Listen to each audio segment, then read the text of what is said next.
Well, welcome everybody. Thank you for joining us here today. This is my first video, so hopefully I'm pushing the right buttons and doing it all. So thanks for your grace in case we have a technical glitch. It's all my fault for sure. I have written so much the past couple of weeks about the federal freeze on foreign aid, and you guys are asking just great questions of how you can help and wanting to know more information. So I thought I would just bring you someone I know in real life who is on the ground globally, has been doing it for decades, and just wanted to introduce you and have her talk about her experience, because I think that can really humanize, these policies and these big headlines that we see. So it's my pleasure to introduce you to Dr. Dorothy Dow. Dorothy, this is a group of community of friendly neighbors. We are a scrappy group trying to do the best of neighboring in a world that is set up to do quite the opposite. And community, Dr. Dorothy Dow is a bit of a legend here at Duke. She co-directs the Kilimanjaro Christian Medical Center in Moshi, Tanzania. So the pictures that you have seen at the base of the Kilimanjaro mountain, this is the site of where I also go, where my work is centered, and Dorothy has been there for a long time. She's got some great research going on and impacting pediatric populations with HIV, and we'll get into all of that. But Dorothy, welcome. Thank you. Thanks so much for that really kind introduction. I don't know if it's legendary. No, it's but we're here keeping on. Well, it is from a women in science perspective, and you've been doing the hard work because you live there for a long time. So maybe you can just start us off by telling us how you got to where you are and anything else you want to say that I missed in the intro. Sure, no problem. Well, yeah, again, Emily, thanks so much for having me. We just found out we're both from Texas, and I grew up in the Panhandle, so that's super fun. And it's like some of your listeners are from that area as well. And my parents asked me the same question. You were like, how did you get this, drive to want to be in Africa? Where did that come from? And I don't exactly know the answer to that question, but when I was in medical school at UT San Antonio, UTESCA, we called it then. I think that the name might have changed, but I came to Tanzania. That was in 2006. And I really just loved the people in Tanzania and the culture. And there was just something very visceral here that felt like I could really make a bigger difference perhaps here than I would be able to in the United States. And so I always kind of thought that would be a path I wanted to take. And then once I actually put boots on the ground, I knew for sure. So I went to Duke University for fellowship, largely because of the Duke Global Health Institute. And there was a pediatrician here, Annie Buchanan, who was doing exactly what I wanted to do. So there was a precedent. And so I was really, really fortunate to be able to sort of step into a path that had already been carved out. I think carving out your own path is really incredibly difficult. And I got really lucky that I didn't have to quite do that. And so, yeah, I got really fortunate to come and originally I was working in prevention of mother-to-child transmission of HIV, which is surprising to me that people don't realize we can prevent transmission of HIV from mother to baby. And we've gotten quite good at that. And the program PEPFAR, the President's Emergency Plan for AIDS Relief, has been instrumental in realizing that goal. And so when I came to Tanzania in 2011 during my pediatric infectious diseases research fellowship, I was really seeing how beneficial that program was, how implementers on the ground were really actioning it super well. There's always room for improvement, but my time in the adolescent clinic is where I really felt there was a huge gap. These were adolescents who survived the odds. Most of them, their parents had died of AIDS and they watched that happen.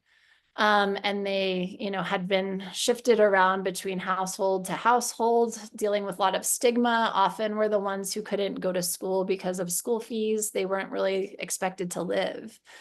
and they internalized that. And so when they hit adolescence, they just wanted to be like everyone else. And many of them stopped taking their medication and were dying right in front of me back in 2011. And due to PEPFAR, thanks to PEPFAR, their medication was free. And so they really just needed to come to clinic, pick up their meds, take their meds. And now we know your life, you have as long of a lifespan as someone without HIV if you're taking your medication well. But they weren't. And I couldn't understand why.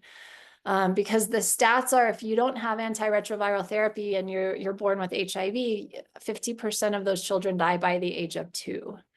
And these are adolescents who survived that, but then they were dying kind of needlessly, right? Because meds were there for them. And so I really pivoted a big hard right that I still remember thinking through, like, am I really going to do mental health work? But we did a pilot study about just the mental health impact of everything these youth were facing. And we talked to them in interviews, and it really became clear that that was a huge challenge, getting through and internalizing that you could live a long life.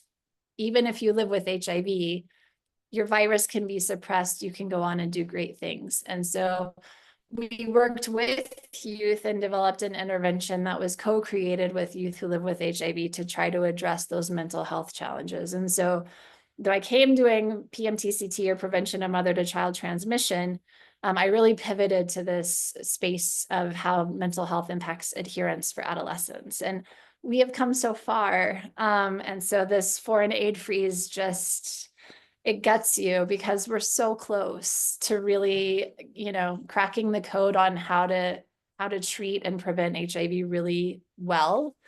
And now it feels like the rug is just kind of being pulled out from under us. Yeah. Wow. I don't know if I've heard the pivot story. So that, for people who are listening that are in global health or thinking about it, these pivots are quite important to pay attention to let your heart and possibly the data and probably the combination of both lead that to where the problem is. Now you live there full time. You come back for a couple of weeks, right? And here to Duke. Yeah, so I still do 4 to 6 weeks of clinical time in the hospital, and I do consults on peds infectious diseases, primarily in the hospital. But from time to time, I go to the outpatient HIV clinics as well, especially if there's a Swahili speaking patient. It's Yes. always nice to use that skill. Yeah. Yeah.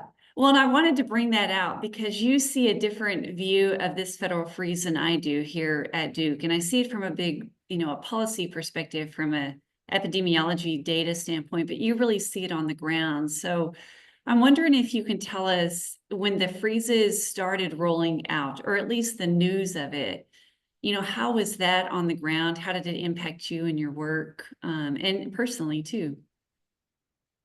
Yeah, so when President Trump was inaugurated, his speech was pretty powerful. That Trump 2025 was gonna roll forward in action, and I think for those of us who had been sort of looking at what that would mean, there was certainly concern with programs like PEPFAR. So now there's a slight, there's the federal aid freeze that has been litigated, and that's on pause. And then there's the foreign aid freeze, which is what's most primarily affecting us right now. That being said, our research is based on NIH dollars, which would be federal. So we're not immune to that being another whammy. But, pausing foreign aid was one of the first executive orders, but it was either naivety or maybe it was just vague. I think that it was at least I was feeling like the interpretation was going to be for new programming. That we're going to pause, right? We're going to reflect, we're going to review what's happening now and where should we go from here. And so it didn't feel quite as huge of a gut punch as came out on the 24th of January, which is, no, this is a freeze full stop period for everything that's happening.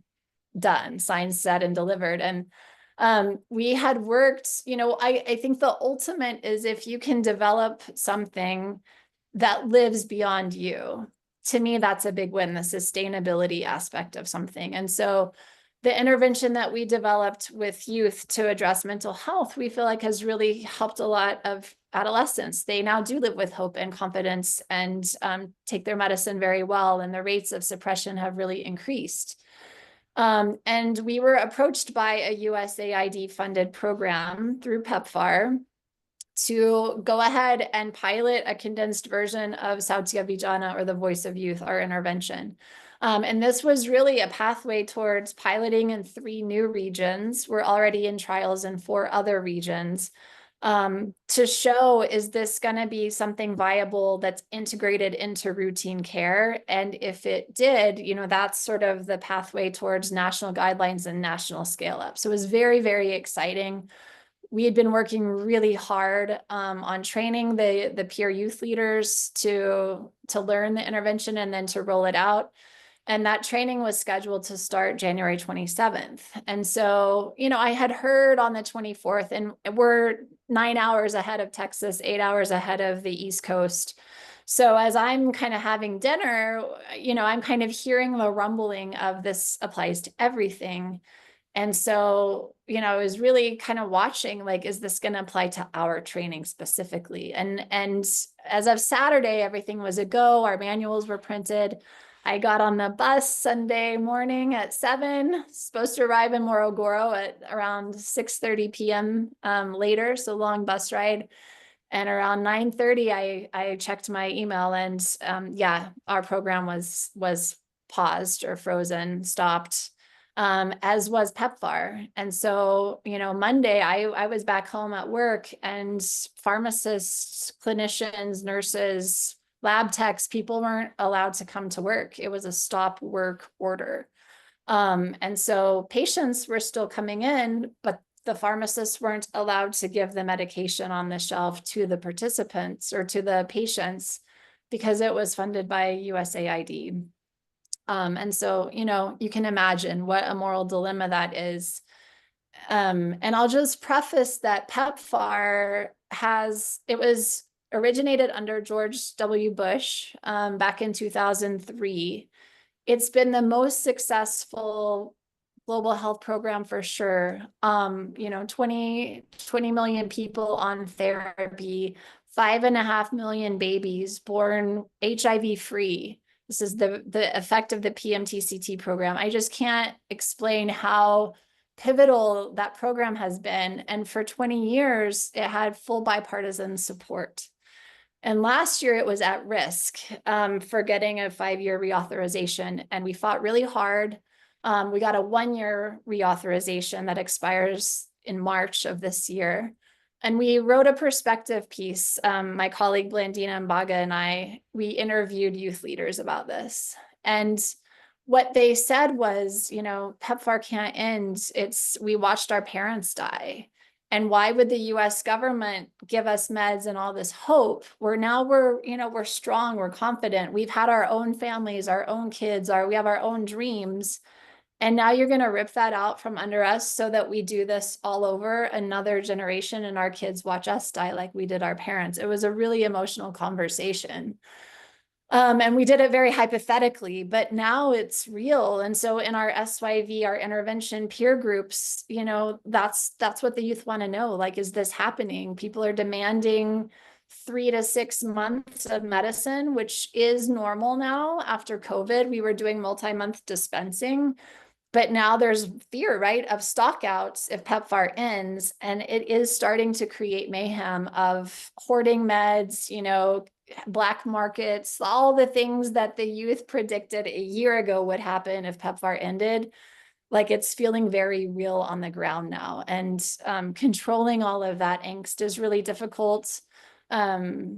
A lot, at least at KCMC, it's not fully reliant on PEPFAR. In other words, some of the clinicians, some of the nurses, they're employed by the Tanzanian government. It's really tried to be a partnership.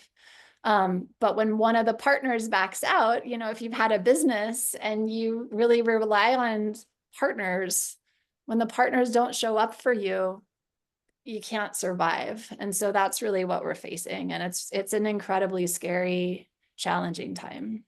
Hmm.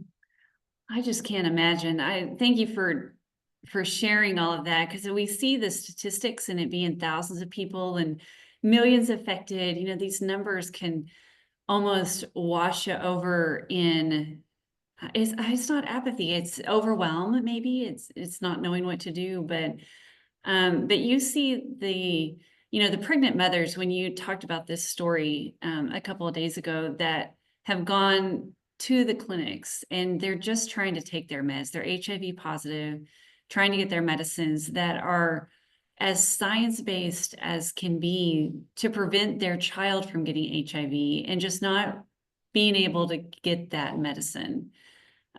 You also gave a statistic that that's for every day that this pause happens, which is, excuse me, it's supposed to be 90 days. 30 babies in Tanzania will get HIV from Yeah, breastfeeding or in utero before they're born, right? that's right. Yeah. So this is data from AMFAR, and I'm happy to give you some links to this just if people want to know the references. But yeah, they did a great job you know, they worked with a policy firm to model out what does this only 1 day of stopping PEPFAR programming, what does that look like? And then they broke it down to countries that would be most affected, Yeah. Tanzania being one of them. So you're exactly right. 15,000 people every day that PEPFAR, that work order was in effect, would not get their medication. And 30 babies every day would be born with HIV or from breastfeeding, as you mentioned, that otherwise would not have been if their moms could receive their medication. I mean, what I do want to clarify that fortunately later in February, I think it might have, I don't remember the exact date, it was the first week of February, Secretary of State Marco Rubio did approve a waiver that said treatment can continue. So there was a carve out waiver where those, you know, pharmacists who are back at work, most of them not USAID funded, but maybe government employed, can now reach back and give their patient that medicine bought by USAID or whatever PEPFAR program it channeled through. They can now release those medicines to patients. But even in the 10 days or so that it was stopped, we're talking about 300 babies infected. I mean, that's more than happened in the US in a year by far. The numbers are really hard to grapple with, but they're not just numbers, right? When you're the doctor who's turning Yeah. someone away or who's counseling them.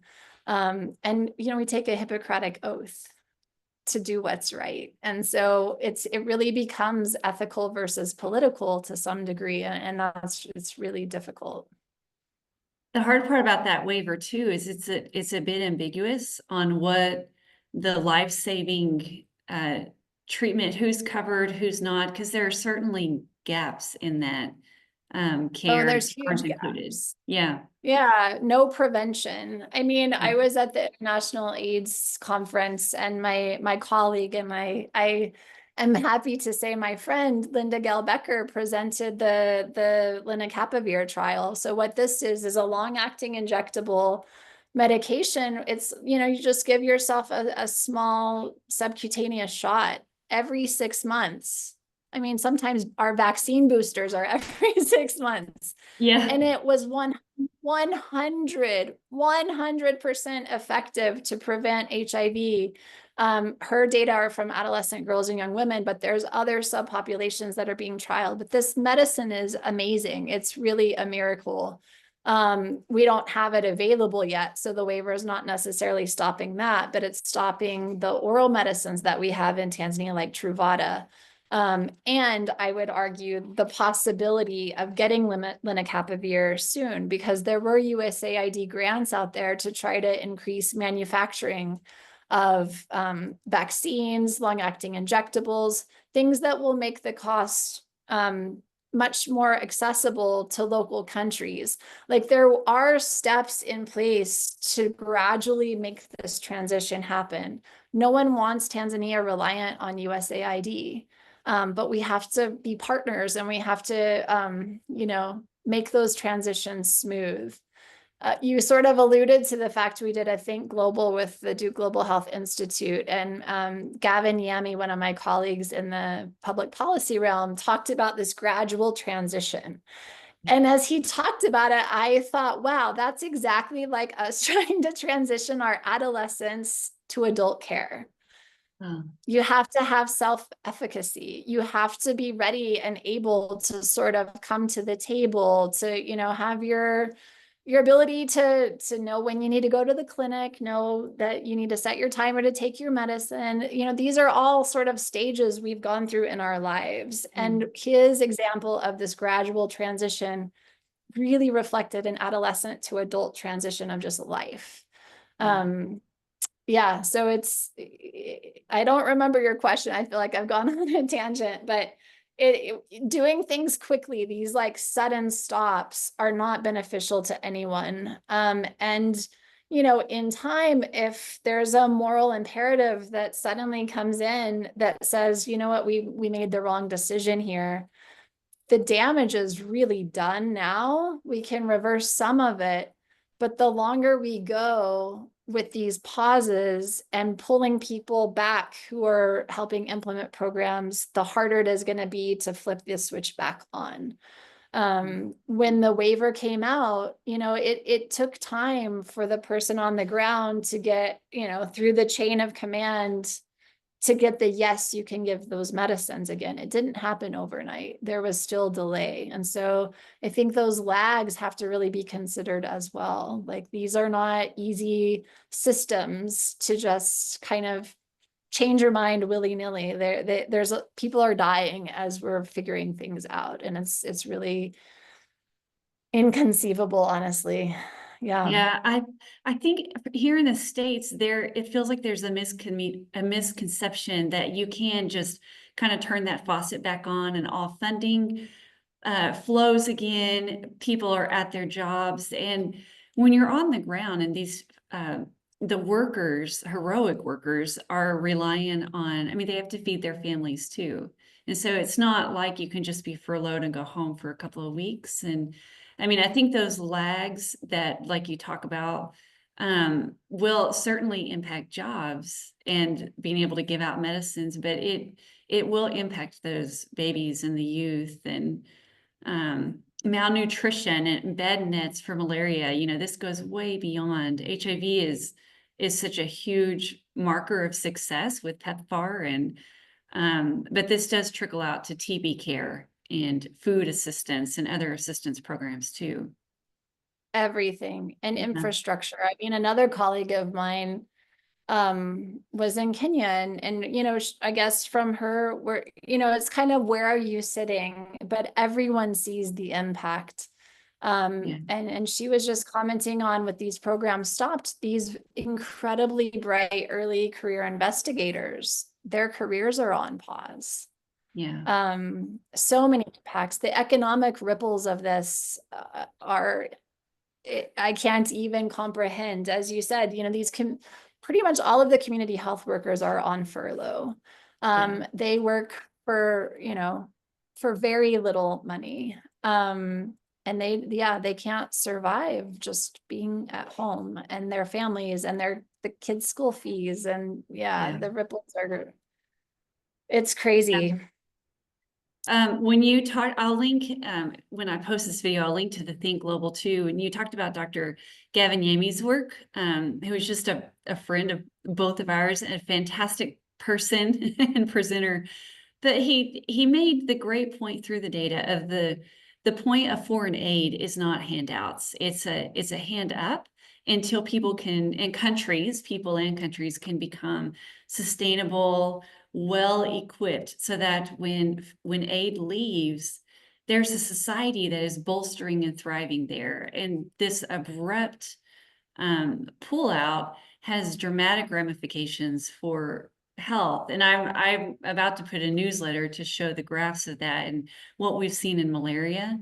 He gave an example where There was one country where aid was given. There was certainly a partnership between aid and in Romania on reducing HIV. So they squashed it to less than 1%. Aid was pulled out really, really quick. And within 4 years, it went up to 53%. I mean, it's just magnified in multiplicative effects. The severity of what these freezes can do to already cash-strapped, but also, I think, health-strapped countries like Tanzania. Yeah, no, it's true. And that was a subpopulation of Yeah, IV drug users. And we know, something very similar happened right here, right in the United States. I believe it was in Indiana, where there was a huge, huge outbreak. So I guess just to center it at home in the US as well, I think our public health system is at very high risk of challenges. And so things that are global often can also be local. yeah, And some of the lessons that we learn in a global health setting can really have reciprocal innovation and benefits in the United States as well. And I think, in IV drug use and some of the subpopulations that have been treated abroad through PEPFAR, I think we've learned a lot of lessons to bring back to the United States. So it's yeah, not just a handout. It's not just to make us, feel good about ourselves. I think that the political scientists on the panel, Sarah, really talked well about the soft power, and it shouldn't be used necessarily as that being the only reason. I think we're here for the moral side of it, the helping, with health equity. But US does get a really bad rap when things like this are happening. And there are, big powers at B that are happy to step in and be the hero. So if you're interested in, foreign diplomacy, our security can be at risk by making these rash decisions.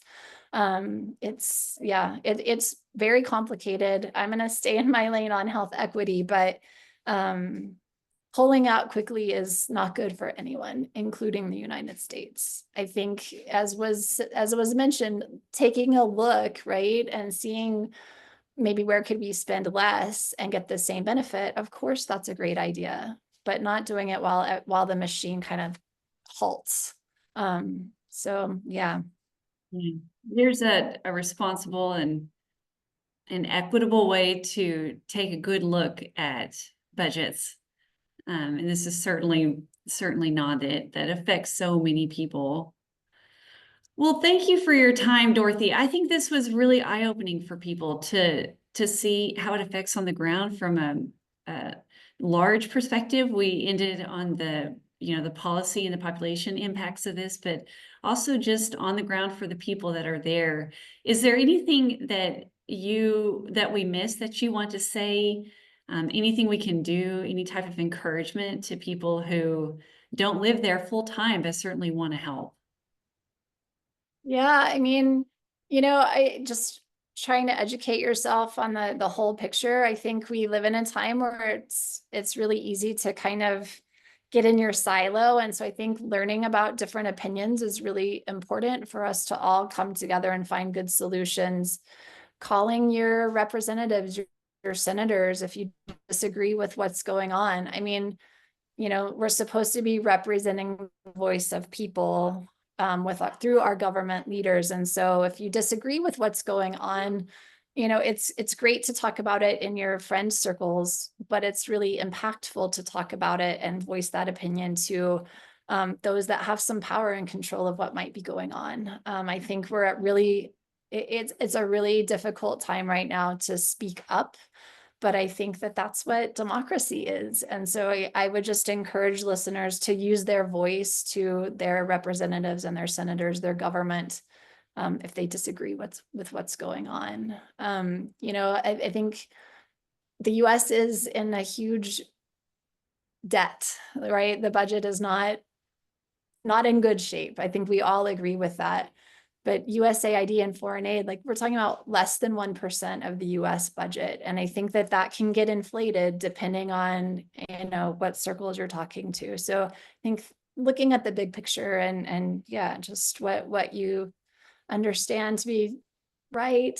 And speaking out on that is really important.